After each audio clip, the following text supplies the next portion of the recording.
Hey, you reached the latest episode of The Ugly Truth. Today, we're talking a little bit about music, including Prince. We're also talking about how I am absolutely sick of COVID-19 marketing and some H-Ugly and Awkward Moments of the week. All of this plus a lot more.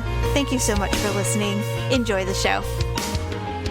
It's another uncensored look at the world around you, from sisters who will say just about anything to anyone at any time. It's the Uggs. Jamie? I'm just going to be bringing life into the world. You go on and have a salad. Paula? It's been 10,000 years since I've had sex.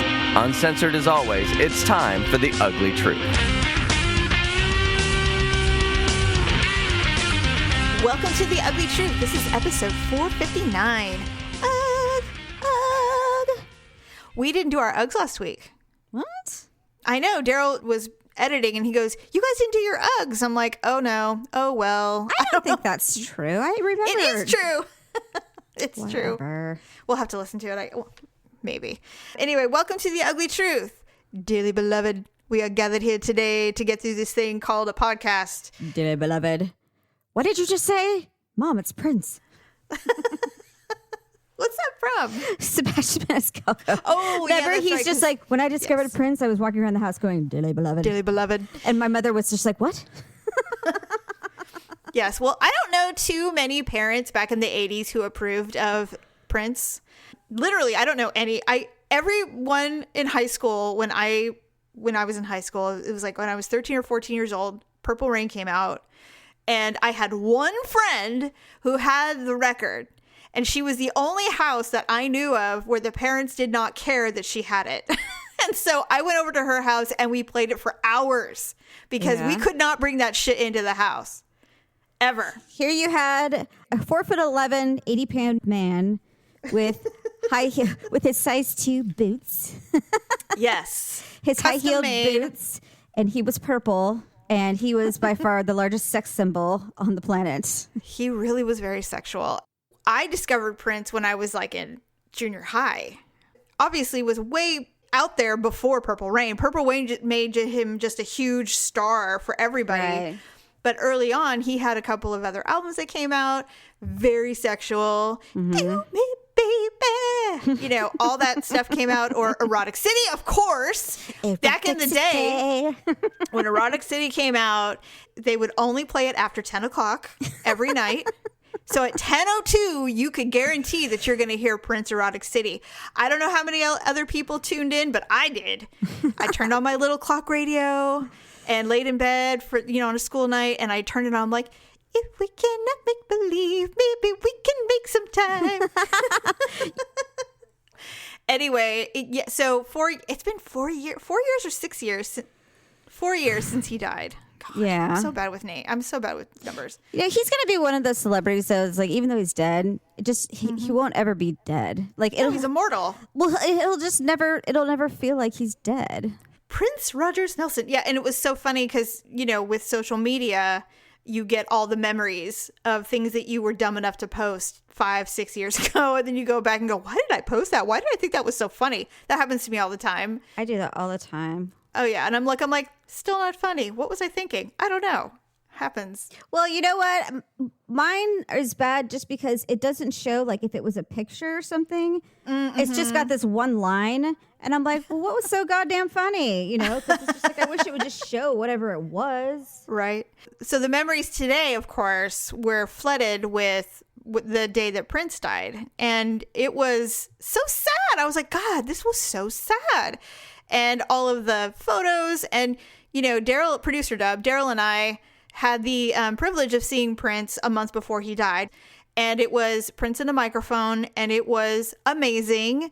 It was a very last minute booking. I remember all of it because, was it Apollonia died? Or was it Vanity? Vanity had died. She had cleaned herself up, but she had been a drug addict, which was one of the reasons why they parted ways.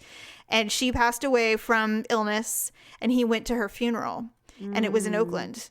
And so he did 1 or 2 shows that weekend, and somehow we got tickets. And I couldn't believe it. I was like, this is exciting. And because the theater is really small. So when we went and when he came out, it was like unlike anything I'd ever felt before. It's like this. I'm sure, like, I don't know how you felt when you saw Bret Michaels. Oh my God. I was screaming like a teenage girl. Actually, by the time he finally started singing Every Rose Has Its Thorn, I had no voice. I couldn't even, I was like, Exactly. But it's like, doesn't like this force just overtake you because you're so blown away? I thought I was going to cry. I don't know why. I was just like, Yeah, because you're so emotionally invested in this artist and his music. And I felt like those girls on the Beatles videos where they're just like, John. I told you the story. Producer Dub's mom grew up in the time of Elvis and the Beatles. And somehow she was able to snag a ticket and go see Elvis when he was at his prime. Nice. Not fat Elvis. Sexy black jacket Not Elvis. fried peanut butter and banana sandwiches, Elvis. No, not amphetamines Elvis. Like the God, solid. even with the amphetamines, God, he must have been taking in a lot of calories. Well, based on his diet, I would say you were probably correct. I'd hardly call it a diet, but Well, whatever you want to call it. I mean, he was like an internal hoarder. He just ate whatever he wanted. It was crazy. human garbage disposal. Exactly, like a goat. Anyway, so she went to the Elvis concert and she said, I was not going to be one of those girls, one of those ridiculous girls who freaks out and has a panic attack in front of Elvis, because she was kind of close, not super far away. She's like, so there I am, and I'm standing there and I'm waiting for him to come out. And he comes out, and all of a sudden there's this screaming in my ear. I'm like, what is that? She's like, I had a complete blackout. It was me screaming. She's like, I woke up and went, oh my God, that's me. She's like, it was so overwhelming to see him singing and live in person right in front of you. And I have seen Prince close up. We had some seats once long ago that were pretty close, but these were different. And the intimacy level was so profound. It was crazy and it was really good. And, now, of course, knowing, a month later he had passed away, it was like, what the hell? That was insane. And it's like, when he came out, I was like, look how thin he is. Is he ill?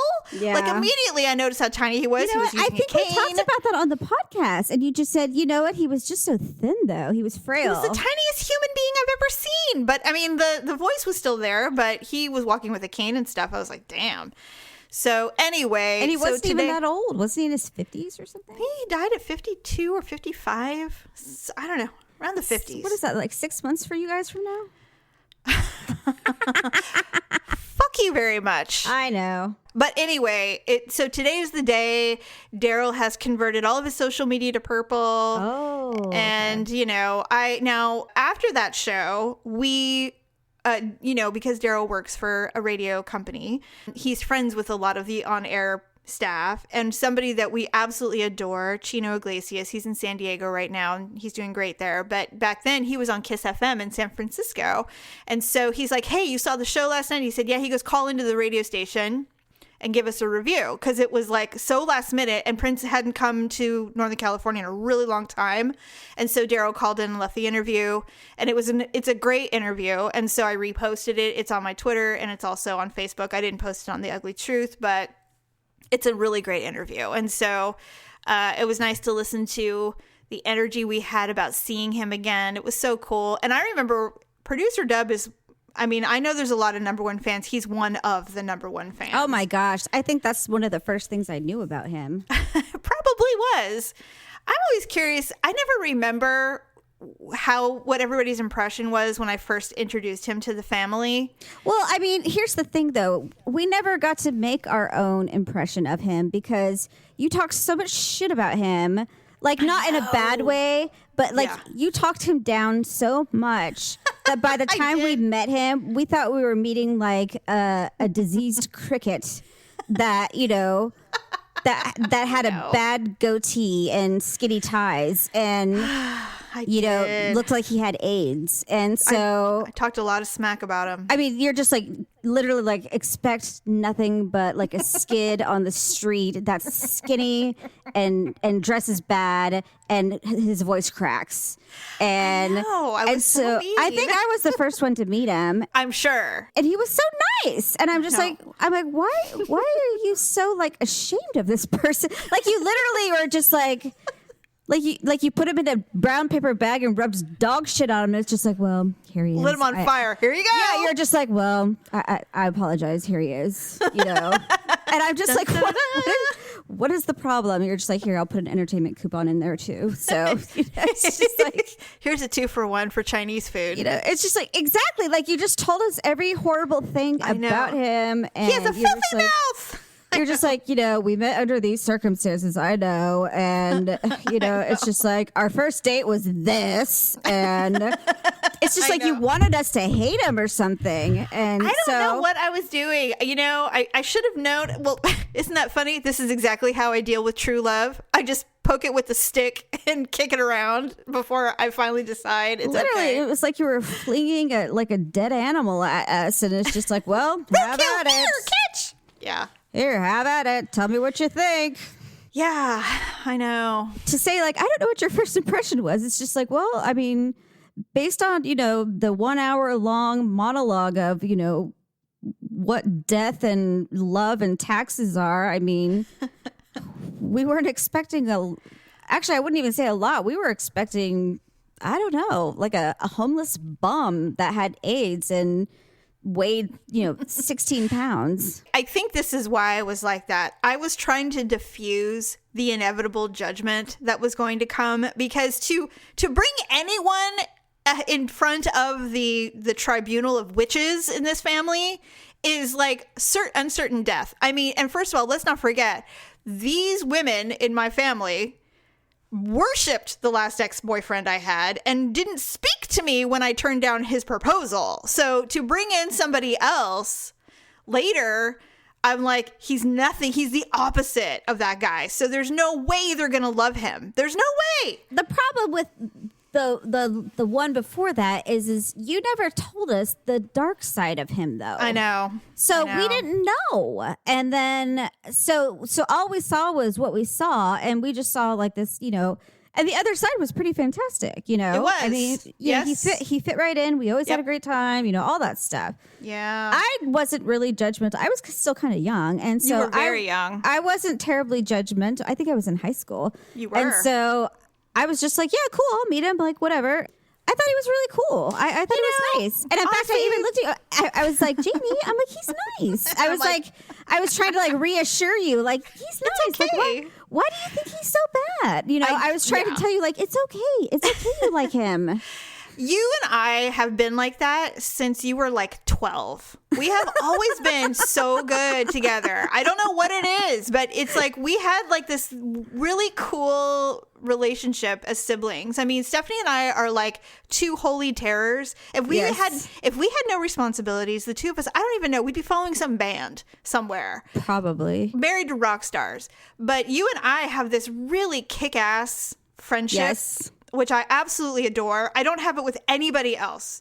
It's really cool. And so I probably wasn't too worried about you so much because you're pretty welcoming right away. But it's the afterwards. It's like if Mom and Stephanie and Allison and you and I walk out with Jared, be like, well, what do we think? I mean, I think I was so afraid of that discussion, which I knew was going to happen, that I was just trying to diffuse it, Mom will find anything and everything to be wrong with something that we like. And or she'll just find a reason to be cruel for just the sake of being cruel. You know what I mean? Yes.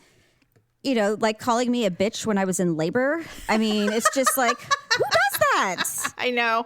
And storms out of the room. And it's just like, well, I'm going to go get lunch. And I'm just like, okay, go ahead. I'm just going to be bringing life into the world. You go on and have a salad. It was weird, but it was weird. Anyway, sorry that Prince is still dead. Luckily, we have his music and his movies and all that stuff. And Daryl, of course, he always gets a little, not misty-eyed, but just fond remembrance. So he's doing his purple thing today. Yes, I agree. What was your favorite Prince song? Oh, well, see, that's the problem. There's so many. Yeah. But I do like Call My Name, which I don't know if you've heard it or not, but it's amazing. Okay. And then, of course, I do love Do Me Baby just because it reminds me of when I was 12. That's really the only reason. it was the first song where I went, I love this song. Oh, and so yesterday there was these two, Teddy Riley and Babyface were doing a song off on Instagram Live. I didn't see it, and I'm pissed because I saw the Twitter later of everybody having their judgment of what songs they were picking. So basically they were picking songs and basically, competing against song versus song that they had produced. Mm-hmm. So Babyface, I mean, he's John B. Man. I mean, he's all the songs we like. He's just a fantastic singer and producer and writer. He's just amazing everything. So all of these songs were trending on Twitter, and I couldn't figure out why. And then I realized that there was some kind of song off going on somewhere, and I couldn't find it at the time. But Karen White came up, and Stephanie and I love Karen White, and you probably do too, but What song? I'm not your super. Oh my God. Get up and bake your eggs. Something I forget how it is. I'm not Get your eggs over. Girl. Yes. You lay down and think that everything's okay. For I am only human. I'm only human. Yes. So she's trending, and everybody's like, Karen White needs more respect. We love her. And I was like, yes, we do. We love Karen White. You know what? I wish there was more R&B female singers like that now. There's hardly any. That whole, who was the other one? It was Shirley Murdoch's, Roberta Flack. Roberta Flack. All of that. Yes. There's a bunch of them. Oh, yeah. There are. And then I think the beginning of the end of the R&B female was Toni Braxton. Oh, I hate her. Yeah, she was just okay. But, Mariah was all right. She started doing Whitney Houston was fantastic. Duh. But Whitney Houston was kind of crossover, though. She wasn't as R&B as she was pop. But the true R&B singers, like my favorite, and I kind of have guilt about it now, is I loved Aaliyah. I didn't realize that she was being, taken advantage of by R. Kelly back then. If I had known, no one knew. Oh, she was fantastic. She was my favorite. If you listen to her voice, you can't even tell she was young. It's like a woman's voice. Okay, so speaking of celebs, I wanted to ask you if you saw this. I was somewhat defending celebs last week because, look, we're all in quarantine. We're all literally going through the same thing. So psyche-wise, money doesn't change if you're crazy or if you're struggling, right? Mm-hmm. But now I'm on the other side of it a little bit. I'm kind of sick of celebs and getting on their social media trying to be some kind of source of comfort for those. Okay. Mm-hmm.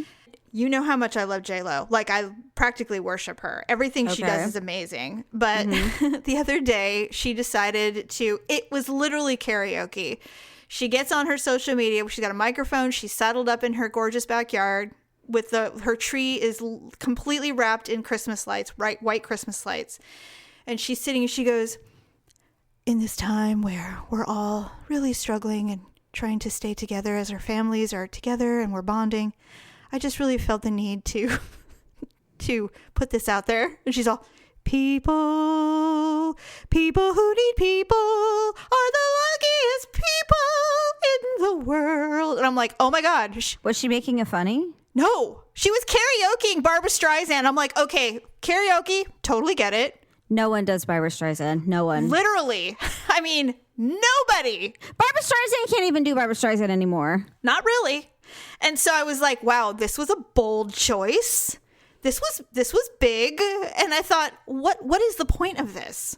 That just shows people who literally eat their own shit. That they think they are invincible. Well, I mean, listen, if you want to sing because you have the need to be a source of comfort to your fans or whatever, sing your own fucking song. Well, what is she going to sing? I'm Jenny from the block. You know what I mean? While she's sitting in the backyard of her Los Angeles, mansion or wherever she is. Don't buy me a floss, I got my own. I mean, I don't know, but I was just like, wow, Barbra Streisand. Now, we all love Barbara, but I wouldn't go online and sing it, especially that song. I know she raised a bunch of money, and that's all that really matters because it's going to all of these places, and that's great. But it's commandeering my life, and I said, I can't be the only one that's burned out on the fundraising for coronavirus and COVID. There has to be, like, it's taken over the world. Like, Daryl and I were watching a show last night, and we were watching the Kenny Rogers the biography. It was so good, and it was super recent. It was really great because he officially retired from the business in 2017, and they had this huge star-studded concert with him there. I mean, Lionel Richie was there, and did you know they're like best friends? Yeah, I did read that there was like the one song they produced together. Was it Lady? Lady. Yeah. Yes. He talked about the story of it and how he moved into Kenny Rogers' mansion in his guest house, and he wrote Hello and All Night Long. Well, I think literally Lionel Richie had suggested Lady to somebody else, I think. I forgot who it was, though. Well, it was called Baby. And then when he met Kenny Rogers, Kenny was going on and on about his wife being such a classy lady. Yeah. Didn't he write it in the bathroom? You'll have to watch the biography show. Okay, because I read his story about that song. Yes, but they became best friends because of that. My point is we're watching this amazing show on Kenny Rogers, and every single commercial literally had slow piano playing music, black and white, photos of children and old people, and it's all about COVID. Every single commercial. So he goes, man, there's a lot of slow piano playing in all these COVID commercials. I'm like, really? And so I'm like, oh yeah, look at that. And then the next one comes on, na na na na. And I'm like, wow, 3 in a row. I said, man, piano players must be cleaning up. Because it's all piano. It's like everything. It's like, I'll never have to play elevator music again. I mean, I don't know what's going to happen to the Arms of the Angel lady. She's out of work because nobody gives a shit about the dogs anymore. Now it's all about people. The dogs COVID. are out of business. Yes. It's the over SPCA for you. is having like cram sessions, just like, all right, what are we going to do? What about the eyeless dog? No, that's fucking not working. What about the 3-legged? No, get rid of tripod. Tripod doesn't work anymore. We can't do it. So anyway, I was like, it's all very important. It's not going anywhere. We're all aware of it. We're going to have to just deal with COVID for a couple of years. But I'm suffering from media burnout. I don't want to see one more commercial. I don't want one more fundraiser shoved down my throat. I'm just done. Everybody, I'm just done with it. And marketing needs to realize that TV is an escape. It's not, I mean, I just don't know where the line is. I just feel like it's bled over into, shoving it into our brains 24 hours a day. And there's got to be more. There's got to be more to life. See, we DVR everything. We haven't watched the news in over a month. And well, my point is actually the only reason that we had to endure the commercials was we were watching this show live, and I didn't want to record it because every time it came back, it was so interesting. Kenny Rogers is a very interesting person, really cool dude, and so it was a great show, and it was 2 hours. And so normally we wouldn't, but it's like, God damn, I didn't realize, because we DVR everything too. I'm like, I didn't realize how much we were missing all these horrible commercials. It's like, my God, the COVID is, we get it. I would hardly say we're missing it. So, well, I was being sarcastic. But anyway, so speaking of COVID and quarantine, last week I gave you the option of quarantine houses. I have them here in my hot little hand. I posted your options on our social media, and everybody who hadn't listened to the show yet was making their choices, and they were getting them wrong, which made me laugh. Okay, so here's the problem with you that I struggled with is you're not very forthcoming with who you find ridiculously hot. Oh, yeah. So now you're going to do this to me. Now you're going to give me options for quarantine homes. Yes. Yeah. Okay. Right. So I'm going to give you 3 houses to choose from. I guess, when I did this, I'm like, gosh, maybe I just don't know her that well, because I know who you think is funny. I know who you don't like, but I don't know who you actually really hate necessarily. Well, we also hate a lot of the same people. Well, we which do. Is okay, by the way. That was the other problem is like a lot of the people you picked last week were probably some of the ones I would have picked. So yeah, you can pick them again. No, I didn't do that. I wanted to come up with new people. Okay. And then the other people that you might find interesting. That was the other thing too, is I'm like, I don't want to just pick like, I wanted to be a little creative, I guess. Oh, okay. Okay, so go. House number 1. All right. Queen Elizabeth, Tom Papa, Jason Momoa, Oh, and that's a Gwyneth good one. Paltrow. Oh my God. Okay. House number 2. Ruth Bader Ginsburg, Eddie Murphy, John Hamm, or Sean Hannity. Oh my Sean God. Sean Hannity? Yes. House number I just want to 3. slap his pudgy face so bad. House number 3, Meryl Streep, Joe Rogan, Bradley Cooper, Sarah Palin. Oh my God. Those are difficult. I know, right? Okay. Damn. I can't do Gwyneth. I'm sorry. It's out. It's out. Out. Okay. Out. Done. I can't deal with her at all. God, Sarah Palin is such a fucking nightmare. Oh, God. What? Sean Hannity would be a hard no for me. Sean Hannity. But that's just me. He's just got such a punchable face. It's so God, but have you ever listened to his mouth? I mean, Yes. the things that come out of it, it's just like watching dead flies come out. I'm just like, God. He's so unpleasant.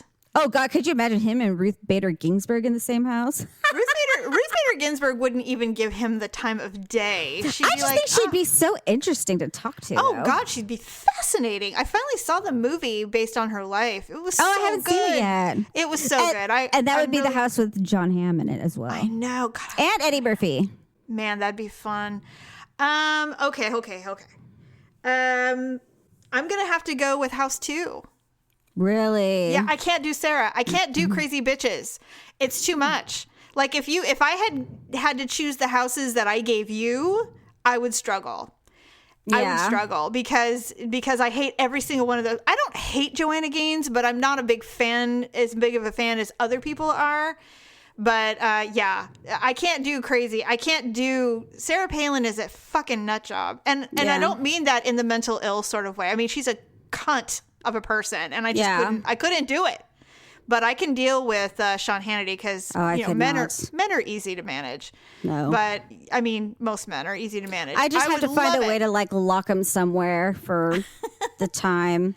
But the other 3 would be awesome. Ruth Bader Ginsburg, Eddie Murphy, and John Hamm. I know how you feel about John Hamm. So. Oh my God, Paula, I would devour that man. So yes, House 2 it is. I would take House 2 in a second. Okay. Would you rather?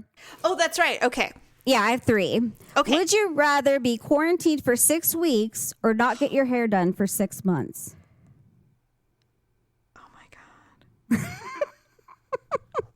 Quarantined. 6 weeks, huh? Yes. Because I'm already doing it, and I can't imagine if my hairstylist said, "Okay, so in 6 months," I'm like, "No!" I would be like, "Stop it! I'm brown again." Okay. Would you rather give up sex for 1 month or be quarantined for 2 months?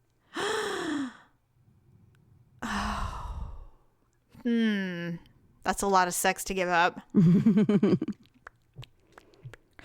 I would give up the sex for a month. Really? Well, Yeah. you got to figure 1 month is going to be your period. So it's technically like 3 weeks. Yeah, and that's the benefit of being female is you can take 1 week off the table just like that. And then with PMS, you're so untouchable and unlovable at that time For the anyway. most part, that's so we're really true. talking about 2 solid weeks of Like really good solid sex. weeks. Okay. Yeah, so I would definitely take the month off. And plus, you know Okay. what? Sometimes your body just needs to rest. I can't I relate with know. you right now. I know. It's been 10,000 years since I've had sex, so It's been 87 years. I should have like scratch marks on my wall with like they do in prison.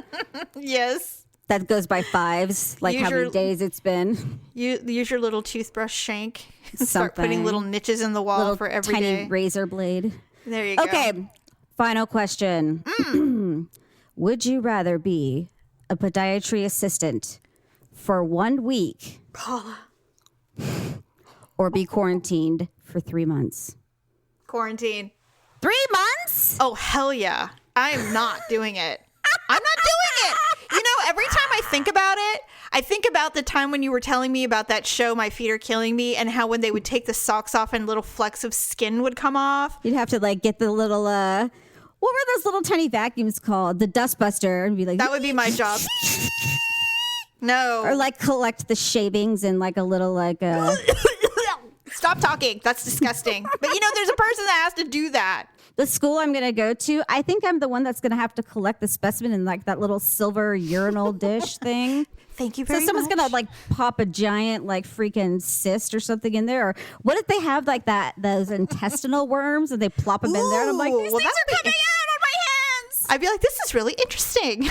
No, but you're going to have those extra large gloves. And you'd be like, thank you. And take it and box it up and send it to wherever it needs to go. I'd be like, anybody want some spaghetti? No, I'm just kidding. You're gonna be so much fun in the surgery I know room. I will be. Oh yeah, I'm like, doctor. They're like, I'll be like, doctor, do you concur? I concur. Nurse, do you concur? I concur. we all concur. Yeah, And the doctor would be like, Paula, just hand me the dim blade, please. I concur. It's like, we have Fozzie Bear in the room. Waka waka. And I'll be like, waka, waka, waka.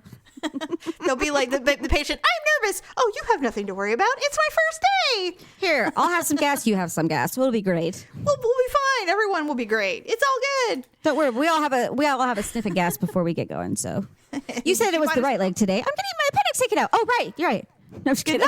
night. Bye. Okay, put in the video to learn how to do this. Welcome to Surgery 101. Somebody pull up YouTube. That's so true. God. It's going to be fun. I can't wait for your stories. It'll be fabulous. Oh, I know. It's going to be funny. Oh my gosh. Okay. So speaking of Would You Rather, let's go ahead to our H-Ugly and Awkward Moments of the week.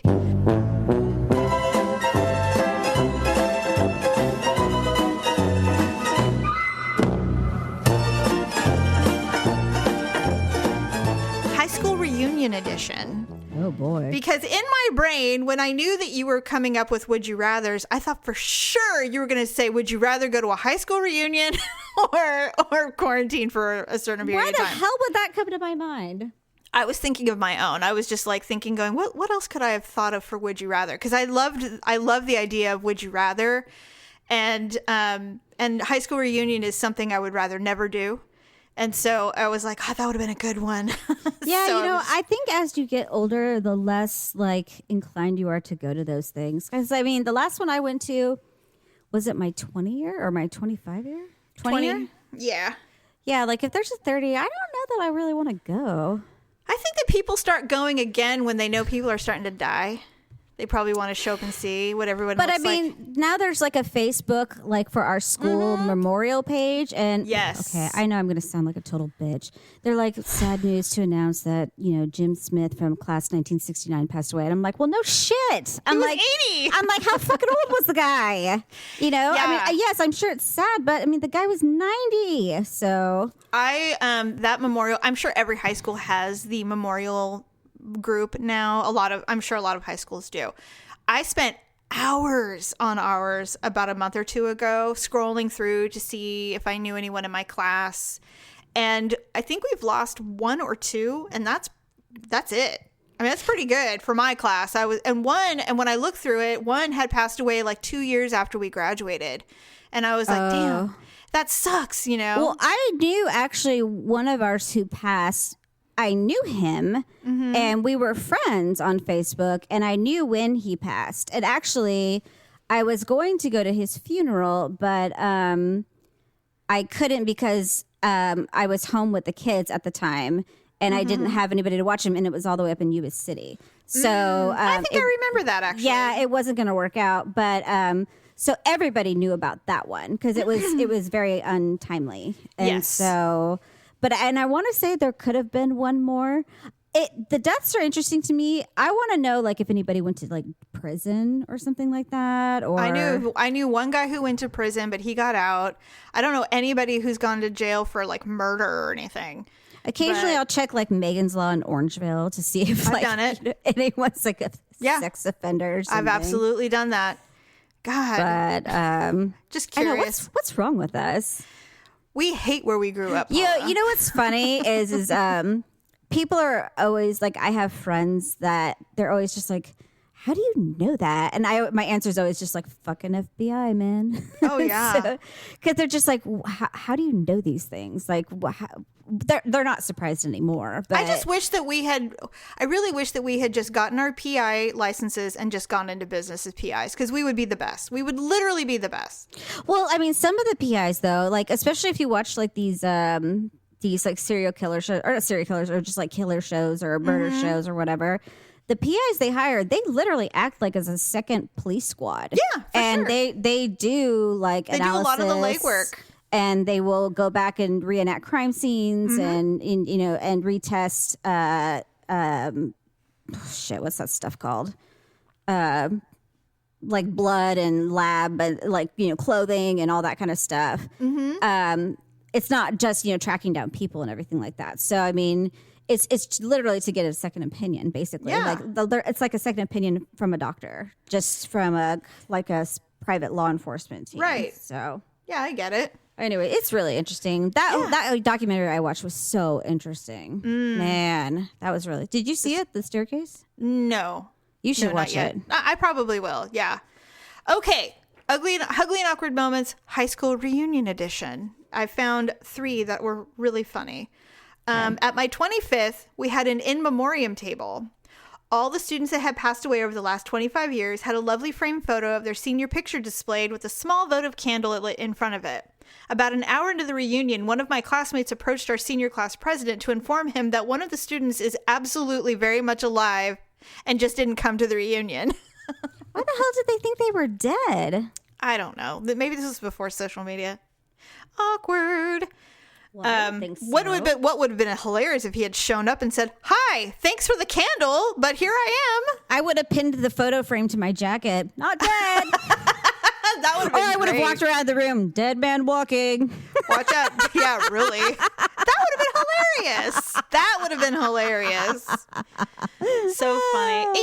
When I was reading through all these high school reunion things, I had no idea that when you win senior president, that you are required or responsible for coordinating high school reunions. It's are. And I was like, what the hell? Me. So the looks on the faces of our senior class when they were up there, it was our 2 presidents. Did we have 2 or you have a senior? You have a class president, and then you have a student government president. Right. They were both up there, and they both looked like.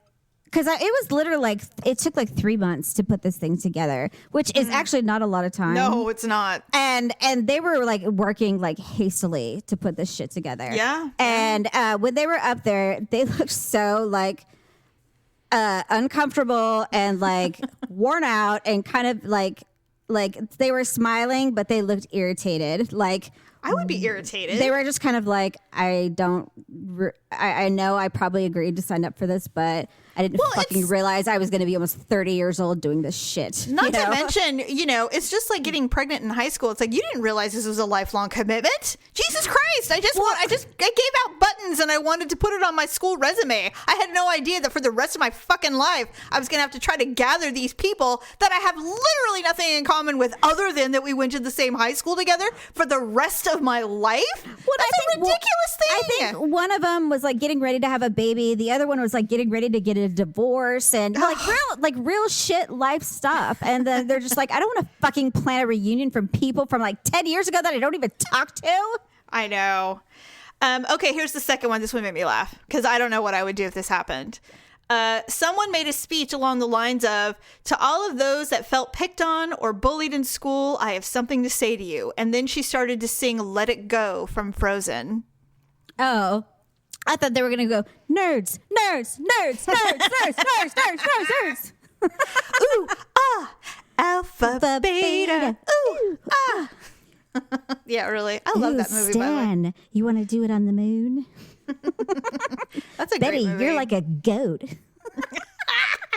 Asshole. Because all jocks think about are sports and all us nerds think about is sex. That's a good movie. That movie is so filthy. It is filthy. Very R. You know what? That's the thing. Back in the 80s, an R-rated movie was legit R-rated. Oh my God. Legitimately R-rated. So now they're not so much. me, Ryan, and Olivia, excuse me, Went to the store the other night and we came home. Victor stayed home because he just got home from work. We came home and he's watching Airplane. So we walk into the living room. Oh my God. Not even 30 seconds later, Tits McGee is jumping across the screen. And I'm like, are you fucking kidding me? And Victor's like, I swear to God. He's like, I just turned it on. He's like, I thought it was at the beginning of the movie. I'm like, so did I. I have And a Ryan's drinking just problem. like, Brian's like, I swear I didn't see anything. I'm like, shut up. So Airplane's hilarious. You love Airplane. like you we love were Airplane. walking in at the scene where Leslie Nielsen was taking the eggs out of the lady's mouth, and of course I'm sitting there fascinated. I'm just like, how did they do that? And then Victor's just like, Paula, he's like, he has the eggs in his hand. I'm like, what do you mean? And he's just like, she's just pushing the same egg in and out of her mouth, and I'm like, what? And I'm just like, he's like, she just is pretending to spit it out. He's like, he keeps having eggs in his hands. I'm like, no. Like all these years, I kept thinking she had like multiple eggs in her mouth, or they like kept cutting it and then putting an egg in her mouth and then hitting play again or something. Like we were children. We didn't know. I know, but still, we believed in the magic, Paula. We believed in the magic of film. And then I'm like, how did they get the bird in the egg? I don't know. It just we just didn't care. We just wanted to just exist and believe what we were seeing. That's I have to admit, I am partially disappointed now that I didn't realize she didn't have all those eggs in her mouth. I really wish he hadn't said it to you. That kind of ruined it. Why would you do that? Because Why would you he's ruin Victor and he things? ruins my whole life. God, no kidding. Okay, here's the last one, and I had to put this one in because it made me laugh because I don't know what I would do either. It said, this was odd. A guy came with full Kiss style makeup on. White face, black shapes around his eyes, and black lips. We were too awkward and polite to mention it, so everyone just chatted with him as though it was completely normal and sane to turn up like that. Was he part of the band? No. I'd be like, what the fuck are you doing? I'd be like, wow, Matt, you've changed. like stick out your tongue. I need to confirm that this is legit. I'd He be sticks his like, tongue out. if he walked in, he's like, do you like Kiss? I'm like, no, but I bet you do. Yeah, It's like, exactly. Jesus. I'm like, who are you? What is this? Like, this is not Halloween. Did you think this was a costume party? I don't know, but I Is was this reading- a costume party? I'd probably look around and be like, oh my God, is this a costume party? God. Did I not get the memo? There were a lot of I went to one high school reunion. I went to our 10-year high school reunion. It was super fun. It was actually, and I think it is because we're still in our 20s. Everybody was on their first marriage and had maybe one kid. And it was just everybody was still youthful and hopeful and excited about life. Anything beyond that, like I've talked to friends who are like, oh yeah, I went to our 20, I was in the middle of divorce. I had postpartum depression. I had just had twins. I'm like, that sounds like hell. Why would you go? Well, I wanted to be a part of it. I'm like, Jesus Christ, no, thank you. And I'm so glad I did not go. But I mean, and now all the people that I really knew in high school that I wanted to know, I'm friends with on Facebook. I've run into them at different events. I don't need a reunion to do it, so it's not that I hate the people. The whole idea of being forced to gather just bothers me. And I don't think I'm alone. I really don't.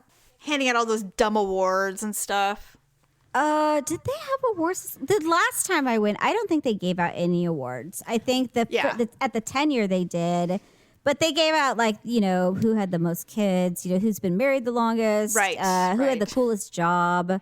I was reading one story and it said they were giving out the awards and who came the farthest, who was the quote unquote most successful, etc. And then they did who has the oldest child, and they were everybody was yelling out 7, 9, whatever, and somewhere quietly someone goes 11, and it was their 10-year high school reunion.